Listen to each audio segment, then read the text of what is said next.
네, 감사합니다. 오늘 하나님께서 우리 주신 말씀은 사도행전 10장 1절부터 8절의 말씀으로 기도하고 살리는 우리라는 제목으로 하나님의 말씀을 선포합니다. 사모님 잠깐 기도해 주셨는데 저희 교회 표어는 바로 이와 같습니다. 표어만 한번 읽어보실래요? 시작. 배우고 기도하고 살리는 우리. 콤마가 있습니다. 배우고 그리고 기도하고 그리고 살리는 우리입니다. 그런데 오늘 말씀은 앞에 배우고는 잠시 생각하고 기도하고 살리는 우리에 관련된 이야기들을 함께 하나님의 말씀에 귀를 기울였으면 좋겠습니다. 그런 얘기 혹시 들어보신 적 있습니까? 오늘날 이 세상에는 하나님을 소유하지 않은 사람은 없다. 오늘날 이 세상에는 하나님을 소유하지 않은 사람은 없다. 그 말은 어떤 사람들은 자기를 하나님으로 믿고 살아가고 어떤 사람은 비인격적인 물질들을 자기 하나님처럼 살아가고 하나님으로 섬기고 숭배하고 또 어떤 누군가는 또 타 종교에서 우상들을 하나님처럼 섬기기도 하고 또 누군가는 어떤 사람들을 청소년들 같은 경우에는 아이돌 우상이라고 하잖아요. 아이돌을 마치 하나님처럼 섬기기도 하고 또 어떤 영웅, 또 어떤 위인들의 말씀을 진짜 성경처럼 바이블처럼 여기기도 하고 세상에는 수많은 하나님들이 있습니다. 그런데 이 하나님을 이스라엘 사람들은 어떻게 섬겼냐면 그 하나님 앞에는 항상 거룩한 하나님이라고 하는 하나님에 대한 믿음이 있었습니다. 쉽게 얘기하면 이들이 아도나이 하나님을 부를 때 야훼라고 하는 그 이름을 망령되이 일컫지 말라고 해가지고 하나님의 이름을 부르지도 않았습니다. 그래서 아직도 지금 이 성경이 써진 지 벌써 4,000년이 흘렀어도 하나님의 이름이 진짜 무엇인지 모릅니다. 야훼인지 여호와인지 사실 여호와는 아닌 건 100% 맞습니다. 왜냐하면 언제가 설명했지만 희성사문자라고 해서 하나님의 이름이 총 4 자음으로 구성되어 있는데 이걸 부르려면 모음이 있어야 부르잖아요. 그죠? 제가 예를 들어서 신현관이면 신, 시옷, 히읗, 기역 이렇게 되어 있는 거예요. 그러면 우리 여기 지금 있는 사람들은 히읗, 기역이 있으면 그렇게 읽겠죠. 마음도 있다가 이거 신현관이겠다라고 생각할 수 있잖아요. 그런데 하나님의 이름을 그렇게 부르지를 않은 거예요. 아예 자음만 딱 놓고는 모음을 안 붙여놨어요. 왜? 하나님 거룩한 하나님이라 하나님이 내 이름을 망령되이 일컫지 말라고 하셨기 때문에 하나님의 이름을 부르지 않은 거예요. 대신에 뭐라고 불렀냐면 아도나이, 나의 주님이라고 불렀어요. 그러니까 신성사문자가 나오면 아도나이, 나의 주님이라고 불렀어요. 그러다 보니까 이 하나님의 이름을 알고 있던 사람이 다 죽었어요. 그 세대가 지나고 세대가 다 지나니까 신성사문자가 나왔는데 진짜 부르고 싶어도 모르는 거예요. 어떻게 부를까? 천주교와 개신교가 둘로 나뉘었어요. 천주교는 정확하진 않지만 문헌들을 찾아서 이게 아닐까라고 하는 걸로 찾아가 봤어요. 분명히 뭐가 있냐면 야는 맞아요. 야. 이사야, 엘리야 할 때 그 야는 하나님의 이름에서 나왔어요. 그래서 야까지는 붙였어요. 근데 뒤에 문제가 생긴 거예요. 뒤에는 모음이 너무 많아요. 야까지는 알겠는데 그 뒤에는 모르겠어. 그러니까 천주교는 어떻게 했냐면 야훼, 가장 야훼라고 할 것이다 라고 생각하고 천주교는 야훼라고 불러요. 야훼 하나님.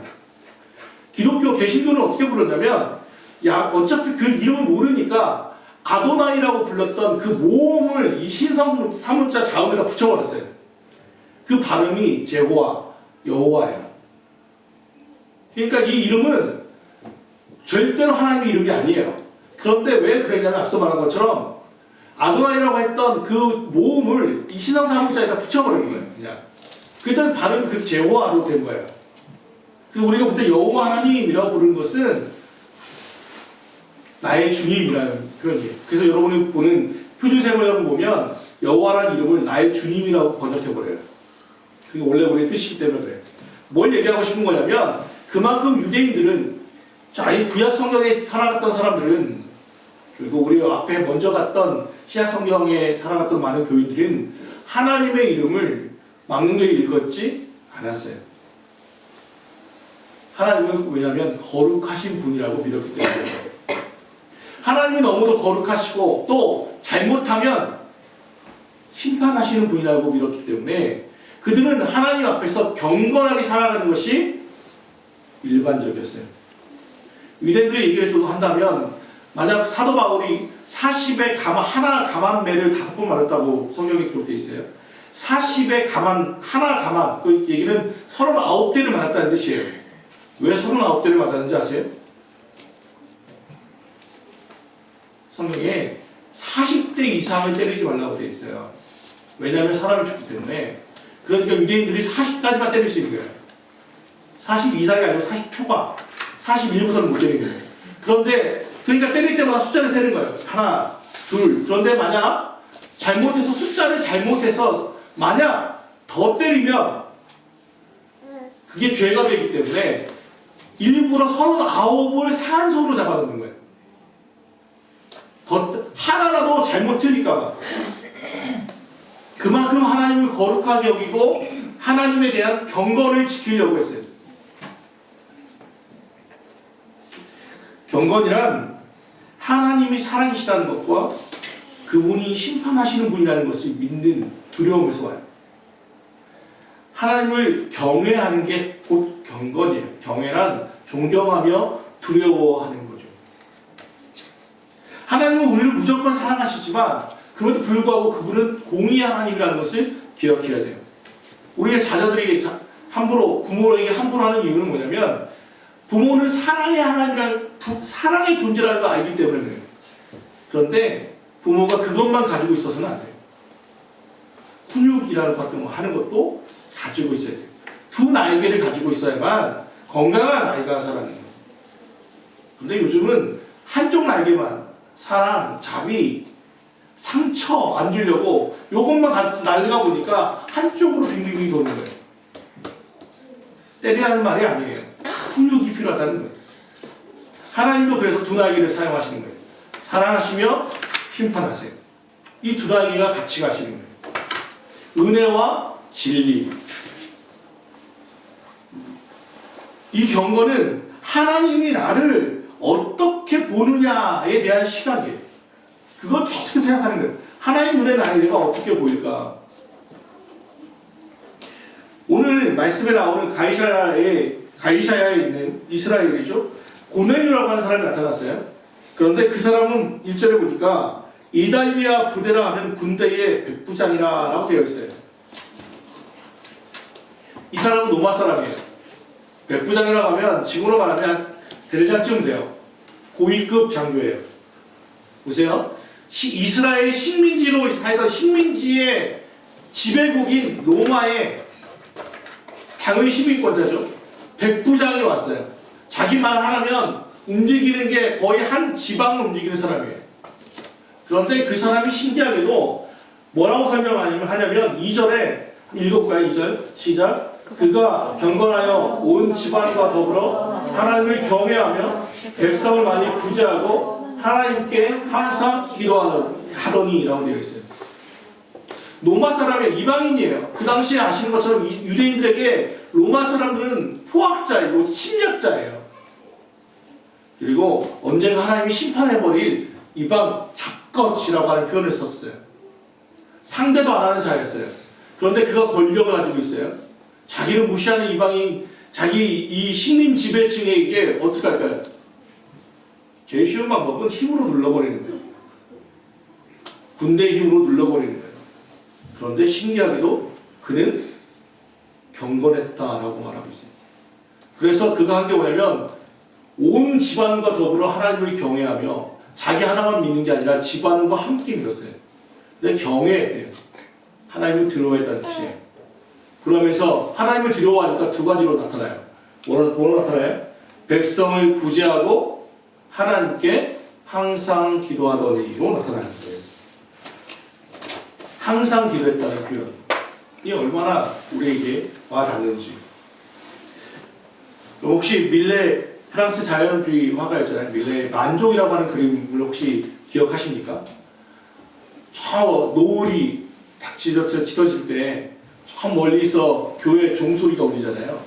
그때 젊은 부부가 일손을 일하던 그들이 딱 종소리가 울리니까 어떻게 합니까?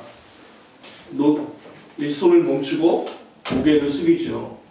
그리고 그 아내의 여자분의 발치에는 아이로 보이는 강보에 쌓인 아이가 있죠. 그걸 보면 아이를 어둑하게 맡기지도 못하는 좀 가난한 이들로 보여요. 그 육체 노동을 합니다. 땅을 팝니다. 그런데 그 열심히 일을 하고 있다가 힘들게 일을 하다가 저 먼 곳에서 교회 종소리가 딱 울리니까 잠시 일손을 멈추고 하나님 앞에 고개를 숙이는 모습이 만족이잖아요. 사랑하는 가까운 교회 여러분, 우리의 신앙이 언제 자라나면 규칙적으로 기도할 때 자랍니다. 물론 금식할 때가 있고 철회할 때가 있고 하나님 앞에 작심 기도할 때도 필요하지만 진짜 건강한 것은 규칙적으로 기도할 때 자라는 거예요. 항상 기도했다는 것은 규칙적으로 했다는 것을 의미해요.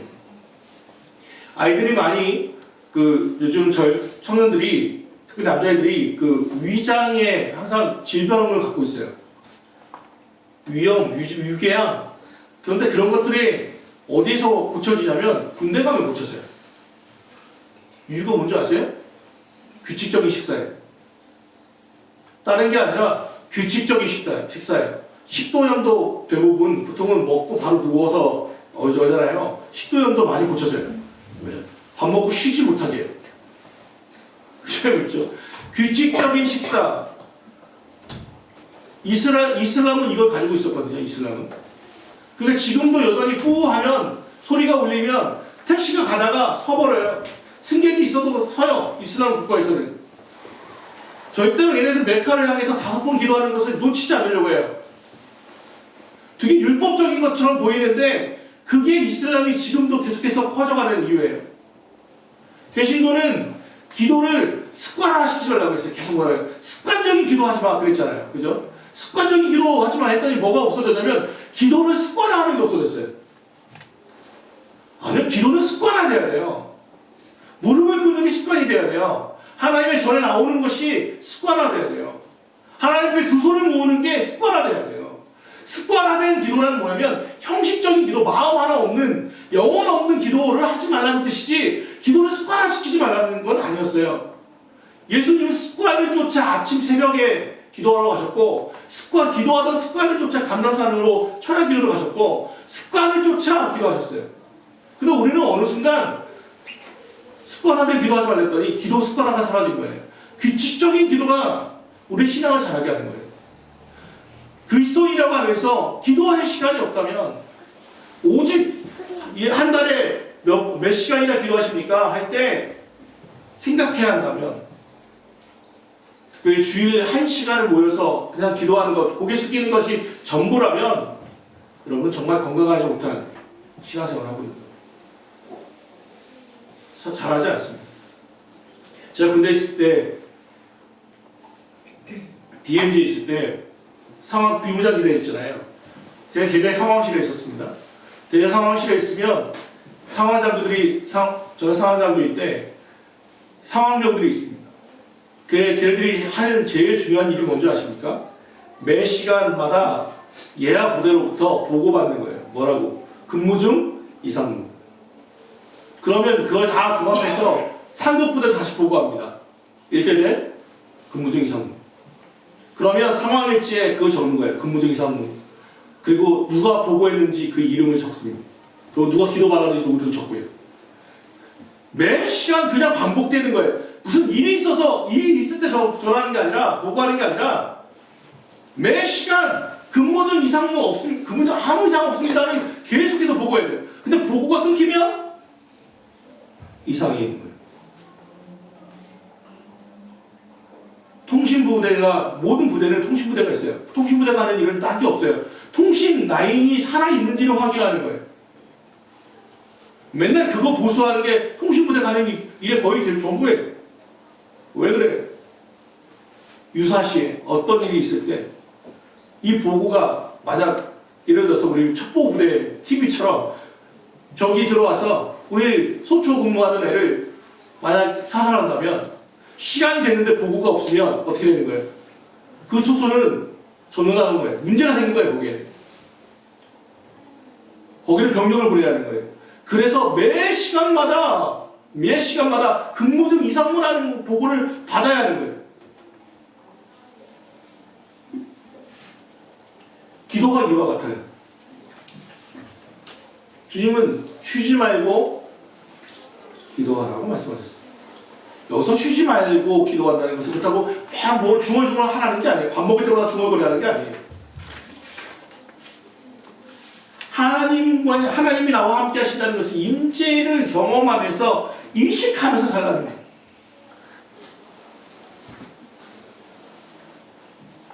의식하면서 하나님과 통화하듯이. 고넬료의 기도는 하나님이 경청하시는 기도였어요. 보니까 3, 4절도 읽어볼까요? 자, 시작. 하루는 제 90쯤 되어 환상 중에 밝히 보매 이르되 고넬료야 하니 고넬료가 주목하여 보고 두려워 이르되 주여 무슨 일이니까? 천사가 이르되 내 기도와 구제가 하나님 앞에 상달되어 기억하신 바가 되었으니. 제 90쯤인데요. 한 오후 3시쯤. 오후 3시 별로 기도하는 시간 아니잖아요. 그때쯤 일상이 계속 진행되려고 하는 그때쯤 잠깐 모여서 기도했다는 거예요. 누가 하소야 알겠다. 보세요. 그런데 환상 중에 밝히 보매 하나님의 사자가 왔어요. 천사가 와가지고 뭐라고 그래요? 고넬료라고 불러요. 그 얘기는 뭐냐면 하나님이 고넬료를 아신다는 거예요. 네 이름이 무엇이냐 묻지 않아요. 알아요. 앞서 얘기했죠? 그는 로마 사람이에요. 유대인이 아닙니다. 이방 사람인데 하나님이 그거 기도하고 자기 기도하고 있는 그걸 알아요. 그래서 하신 말씀이 뭐냐면 내 기도가 너의 구제가 내게 상달되었다. 하나님 앞에 상달되었다고 말하는 거예요. 자, 그러면 질문. 고넬료에게 이런 일이 일상 다반사로 일어났을까요? 천사가 기도만 하면 나타났을까요? 아니, 100% 아니에요. 고넬료, 왜냐하면 두려워했잖아요. 왜 처음 있는 일이거든요. 기도하는데 갑자기 환상 중에 천사가 나타나는 거예요. 그리고 자기를 부르니까 얼마나 무서워요. 그런데 그가 하는 말이 뭐냐면 야, 너 지금 기도하고 있는 것, 네가 항상 기도하는 것이 하나님 앞에 상달되었다는 거예요. 하나님 앞에 이어졌대요. 그 얘기는 뭐냐면 고넬료가 항상 기도할 때마다 응답이 있었다는 게 아니라는 뜻이에요. 우리도 기도하다 보면요, 막 우리 정말 없는 시간 쪼개 와서 교회에 와서 막 기도하는데 춥기는 되게 춥고 혼자 있으니까 히닥트기는 좀 그렇고 막 열심히 기도했어요. 돌아가는데 뭔가 속이 시원하고 마음이 평안하고 눈물이 막 쏟아지고 이러면 뭔가 좀 보람을 느끼고 돌아가는데 매번 그러면 좋죠. 그리고 막 기도하는 대로 하나님이 응답해 주시면 얼마나 신나요. 기도만큼 신나는 게 없어요. 뭐 응답이 막 상황이 변화되고 기도하는 대로 되오면 얼마나 신나는데요. 그런데 아시는 것처럼 그런 일이 많지 않아요. 기도해도 밍숭맹숭 하나님이 듣긴 들으시나 살아계시긴 하나, 아, 나 괜히 나 바쁜데 여기 와가지고 나 시간 보내는 거 아니야. 허무해질 때가 있어요. 기도하는데 아무런 일이 일어나지 않는 거야. 그냥 오는 거야, 그냥. 그게 돌아가는 거야. 그런데 오늘 주님은 말씀해요. 나는 너의 기도를 듣고 있다. 내가 내 마음이 어떻든 내 마음이 평안하든 어떻든 또는 뭐 눈물이 나든 안 나든 내가 어떻게 느끼느냐가 아니라 하나님 앞에 기도하고 있는 그 모습을 주님은 보고 계시다는 거예요. 듣고 계시다는 거예요. 그리고 상황이 되니까 고넬료를 부르시는 거예요. 글을 쓰시는 거예요. 사랑하는 여러분, 올 한해는 무엇보다 기도하는 우리가 되기를 바랍니다. 특별하게 상황이 변화되지 않아도 기도해도 밍숭맹숭하고 별것 아닌 것 같아도 기도의 그늘로 치지 마십시오. 두 번째는 뭐냐면 고넬료는 그리고 기도만 하는 자가 아니라 실천하는 사람이에요. 계속해서 나오는 말이 뭐예요? 백성을 많이 구제하고 해요. 또 하나님께서 말씀하시기 너의 기도도 하나님께 상달됐지만 뭐가 상달됐어요? 구제가 상달되었다고 말해요. 구제. 돈을 물질을 마음을 들어서 주위에게 흘리는 거예요.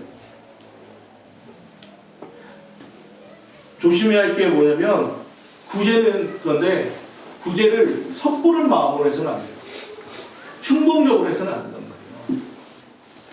좀 우습다는 생각이 들었어요. 우리 저 어제도 설교했지만 얼마 전에 그 장발장 현대판 장발장이라고 해가지고 12살 아이와 편의점에서 이렇게 훔쳤다가 그 뭐죠? 훈방되고 또 경찰이 그 아저씨 막 밥 사주고 어떤 분 지나가다가 또 20만 원 후원해주고 막 그래가지고 정말 막 좋았다고 했잖아요.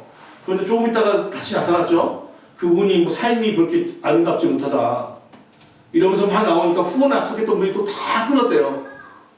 취소하고 난리가 아니더라고요.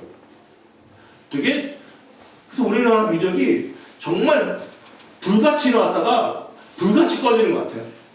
휩쓸리는 거예요. 유대교에서는 그렇대요. 한순간의 감상적인 도움은 베푸는 사람이나 받는 자나 동시에 망한다고 생각하기 때문에 기부를 습관하지 않는데요. 그런데 하면 오래 한대요. 꾸준히 한대요. 선택은 되게 신중한데 하면 끝까지 밀어준대요. 여러분 혹시 기억하실지 모르지만 2000년에 KBS에서 그 산 속에 영자가 산다고 하는 프로그램이 하나 있었어요. 거기에 보면 병이 드신 아버지와 그 당시 19살인 영자라고 하는 여자애가 강원도 산골에 살았어요. 그거 5부작으로 이렇게 찍은 거예요. 근데 그 19살인데 학교를 한 번도 간 적이 없어요. 그냥 산속에 그냥 살아가는 거예요. 그 얼마나 천진난만한지, 얼마나 그 미소가 아름다운지, 학교를 다녀본 적이 없으니까요. 정말 자유롭게 살아가는 산에서 동물하고 뭐 따먹고, 그거 그냥 오부작 한 거예요. 그랬더니 그걸 보면서 우리 국민들이 마음이 확 온 거예요. 후원하자.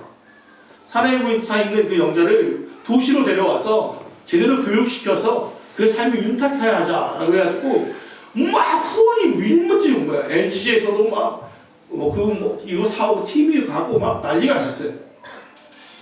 그런데 재밌는 건 아버지는 그걸 반대했어요. 계속해서 도시로 나가는 걸 계속 반대했어요. 근데 그 PD와 국민들이 계속해서 이 사람 영자를 도시로 데려오자 했어요. 그래서 데려왔어요. 결국 서울에 와서 검정고시를 준비했어요.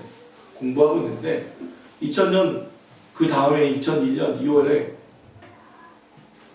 청천벽력 같은 소식이 들려요. 그의 아버지가 돌아가신 거예요. 처음에 경찰은 지병에 의한 자연사인 줄 알았어요. 그걸로 사건을 종결시키려고 했어요. 근데 국민 여론이 그렇게 만만치 않았어요. 똑바로 검사해라 이렇게 나온 거예요. 경찰이 다시 조사했습니다. 양재동이라고 하는 한 남자, 50대의 남자가 그를 살해한 것으로 밝혀졌어요. 이유는 하나였어요. 돈. 작년에 2000년에 워낙 이게 국가를 막 뒤집을 만큼 큰 일이었기 때문에 저 정도 후원을 받으면 진짜 현금이 많겠다 싶어서 범행을 강원도 산골까지 쫓아가서 그 아버지를 살해한 거예요. 그래서 뺏은 돈은 10만 원이에요. 공부하던 영자 씨가 충격을 받았어요. 그거 좀 더 파고 들어가니까 한 해 계속 모았던 국민들의 홍도비 후원회가 조직되어 있는데 이 후원회장이 횡령했어요. 영자에게 가는 돈이 다 후원회장이 횡령한 것으로 드러났어요. 이 두 가지가 겹치면서 영자 씨가 말을 잃어요. 그리고 그들이 평상시 있던 종교인 불교로 들어갑니다.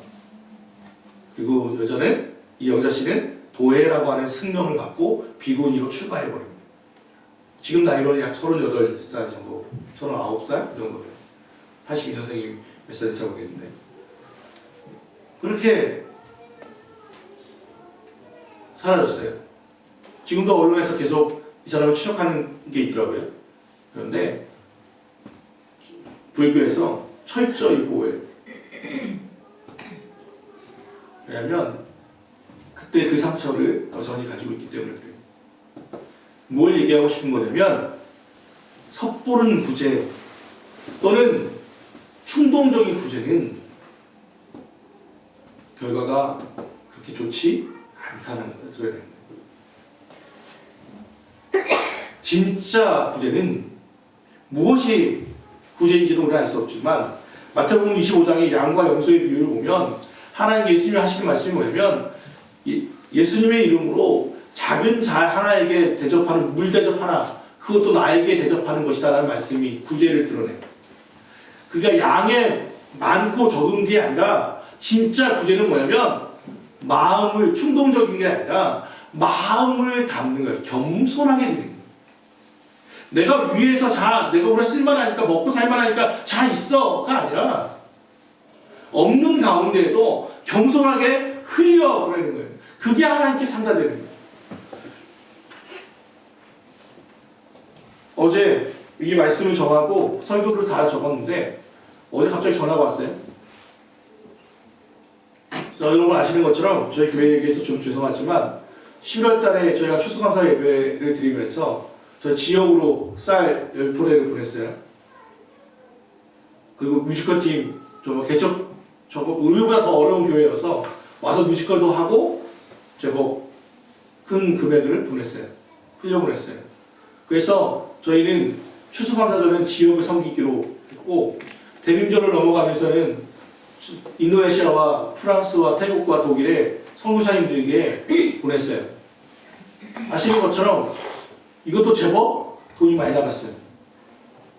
왜냐면 원하시는 것들 다 웬만하면 보내려고 했기 때문에 거의 100% 수용했어요.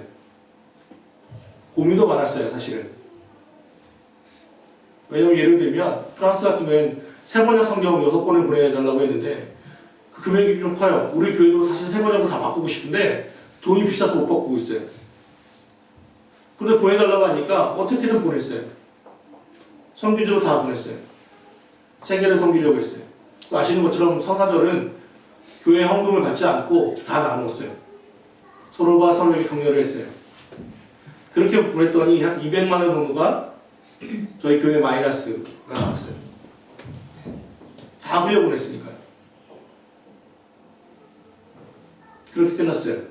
그러면 아시는 것처럼 12월 29일 점심 먹고 나가서 팔레트에서 제가 그런 얘기 했잖아요. 한 교회, 어떤 교회, 저희 교회보다 좀 더 늦게 개척한 교회는 예산을 아무것도 안 했대요. 교회가 행사를 아무것도 안 했대요. 하나 있었대요. 그 오시는 헌금 다 모아놨더니 2천만 원이 모았대요. 그 얘기를 듣는데 되게 부럽더라고요. 야, 2천만 원이 모았어? 우리는 아시는 것처럼 되게 잘 먹고 잘 흘려보내잖아요. 행사도 많고. 그때 막 생각이 들었어요. 고민이. 이거 어떻게 해야 하는 거지? 뭐가 옳을까? 그런데 교회는 돈을 모으는 곳이 아니에요. 기업이 아니잖아요. 이윤 추구가 목적이 아니에요. 교회는 흘려보내는 것이에요. 있어서 보내는 게 아니라 그게 옳기 때문에 보내는 거예요. 옳기 때문에 흘려보내는 거예요. 그렇게 흘려보내는데 어제 갑자기 전화가 오는 거예요. 그 은하자매 그 주례할 때 왔던 분인가 봐요. 어떤 분이 은하자매에게 전화가 했대요. 헌금할 일이 있는데 헌금을 하고 싶은데 주례할 때 제가 생각나더래요. 저희 교회 계좌번호를 부르는 거예요. 불러달라는 거예요. 그래서 보냈어요. 그때 380만 원이 들어왔어요. 완전히 깜짝 놀랐어요. 왜냐하면 아내하고 나가면서 그런 얘기 했거든요. 우리 지금 교회 통장에 돈이 없다시 우리가 많지 않다. 평상시 우리가 가지고 있는 항상 잔액이 있는데 그게 너무 없어서 왜냐하면 계속 흘려보냈으니까 우리 10월달 12월달 계속 흘려보냈으니까 이제 참 큰일 났다. 큰일 났다가 아니지만 좀 큰일 이거 이런 얘기하고 바로 나왔거든요 집에서. 근데 전화가 온 거예요 은혜자매한테. 그래서 기대도 안 했어요. 그런데 갑자기 그렇게 큰 금액이 입금이 됐어요. 제가 왜 그게 너무 감사했냐면 타이밍이죠. 오늘 말씀은 뭐예요? 살리는 이잖아요. 살리는. 살린다는 것은 기도로도 살리고요. 영혼을 살리기도 하고요. 말 그대로 죽어가는 사람 살리는 것, 배고파서 우리가 많이 없긴 하지만 그래도 제법 먹고는 살잖아요. 그럼 손을 내밀 수 있는 여유는 있잖아요. 손을 내밀어 보니까 어제 그 일을 보면서 정말 하나님께 그렇게 감사했어요. 왜냐하면 하나님 진짜 아시는군요. 아시는군요. 왜냐면 너무 타이밍이 오늘 말씀이 이걸로 해놨는데 구제로 해놨는데 여기에 들어갈 예와 또 실화가 있어야 하잖아요. 또 우리도 계속해서 구제하고 있는데 이게 하나님 앞에 지금 응답되는 뭐 이렇게 응답의 역사가 있어야 저와도 그렇게 자신 있게 얘기하지 않습니다. 그리고 아내와 얘기했던 게 그리고 얼마 안 됐을 때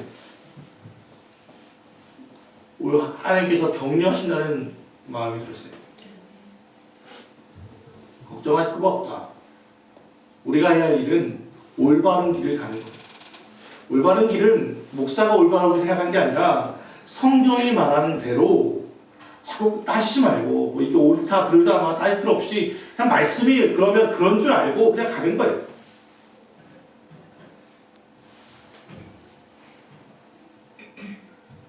흘려 보내면 하나님이 공급하심을 우리는 알고 있습니다. 그리고 그렇게 해주실 줄 믿습니다. 고넬료라는 사람이 왜 이렇게 중요하냐면 유대주의자였던 베드로는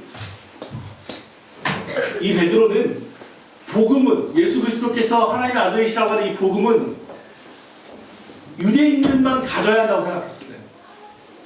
유대인들에게만 전해야 한다고 생각했어요.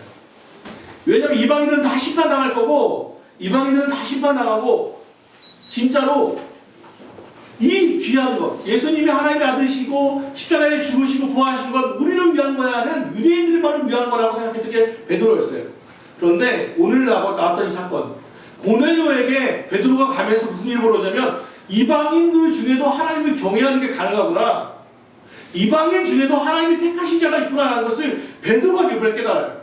그래서 결국 사도행전 15장에 예루살렘 대회의가 있어요. 이 복음을 유대인에게만 전할 거냐 이방 사람들에게 전할 거냐라는 이 대명제 이 회의 때 베드로가 이 말로 끝내요. 해봤다. 복음은 전 세계로 가야 한다. 그래서 지금 2000년이 흐른 지금 우리 한반도에 우리 같은 이방인 중에 이방인들이 예수님을 경외하고 경배하고 예배할 수 있는 거예요. 최초의 이방인이 바로 이 고넬료예요. 이 한 사람의 경건이 이 한 사람의 기도와 구제가 하나님의 상단되었을 때 하나님 고넬료를 사용하셨고 이 사건이 결국 2000년이 흘렀을 때 우리에게도 복음이 들어오게 되었어요.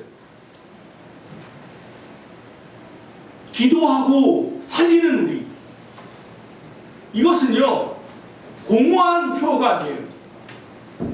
지금 당장은 고넬료는 앞서 말한 것처럼 기도할 때마다 하나님 만난 것도 아니고 구제할 때마다 어떤 우리 방금 우리 사건처럼 우리 교회를 향한 기적처럼 막 기적이 있었던 것도 아니에요. 그냥 그럼에도 불구하고 그는 여전히 기도와 구제를 했어요. 왜? 경건한 사람이었기 때문에. 하나님 앞에 내가 어떻게 보일까에 대한 신경을 썼던 사람이기 때문에. 그런데 하나님은 그걸 보셨고 그를 다 사용하셨어요. 바라는 것은 차후로 바라는 것은 가까운 교회 모든 성도들이 하나님께 쓰임받기를 바랍니다. 쓰임받는 것은 다른 게 아니에요. 살리시면 돼요. 여러분 주위에 여러분 옆에 있는 얘기예요. 그를 살리십시오. 여러분 힘으로 살릴 수 없습니다. 기도로 살려야 돼요. 여러분 사랑으로 살려야 돼요. 그게 우리에게 주어진 임무예요. 근데 혼자는 못해요. 우리예요. 우리. 같이 하는 거예요. 그게 교회의 존재 목적이에요. 혼자도 할 수 있지만 다 같이 공동체로 하는 거예요. 그래서 우리라고 하는 단어가 있어요. 그 이 모든 걸 하려면 뭐가 필요하냐면 배우는 게 필요한 거예요. 그럼 배워야 하는 거예요. 배워야. 그래서 올해는 말씀으로 끝나지 않고 빨래터만으로 끝나지 않고 오후 1시 반이나 2시부터 야유 시스템을 돌리려고 해요. 부담되진 않지만 조금이라도 배우는 시간들을 가지려고 해요. 상하의 개념이 아니라 수직적인 구조가 아니라 다 같이 책을 읽고 또는 성경 공부를 같이 하면서 정말 좀 올 한해는 성장이 일어날 수 있기를 바랍니다. 말씀 마무리합니다. 사랑하는 가까운 교육분, 성도 여러분, 여러분의 삶 가운데 배우고 기도하고 살림의 역사가 많아지시기를 바랍니다. 기도합시다. 하나님,